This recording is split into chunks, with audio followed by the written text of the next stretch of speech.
Aastal 2025 ilmus mul teine raamat, Teadliku inimese käsiraamat. See kirjeldab ühed maailma vanimaid printsiipe, 7 printsiipi, mis mõjutavad meid igal pool ümber, meie sees, meie väljas, meie ümber nii üleval kui all, nähtamatus ja nähtavas maailmas. Ja nad on niivõrd fundamentaalsed printsiibid, neid nimetatakse hermetismi printsiipideks.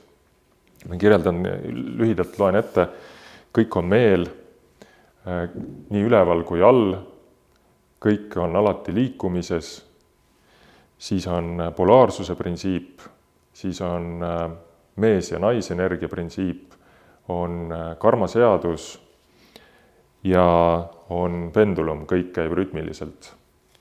Ja need printsiibid saadavad meid läbi elu, alati, igal pool ja mida rohkem me neid tundma õpime, see on nagu läheks kas uude töökohta tööle või koliks uude riiki ja siis mida kiiremini me seda kohalikku kultuuri tundma õpime, seda edukamaks me seal keskkonnas saame. Täpselt sama on nende printsiipidega.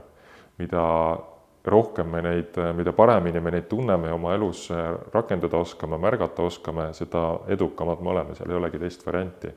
Ja see raamat toob need printsiibid välja hästi sellises lihtsas keeles, toob sinna juurde erinevad vaatenurgad, teadusliku poole, kunsti, kultuurilised pooled, ajalugu juurde ja ka minu kui autori enda isiklik kogemus.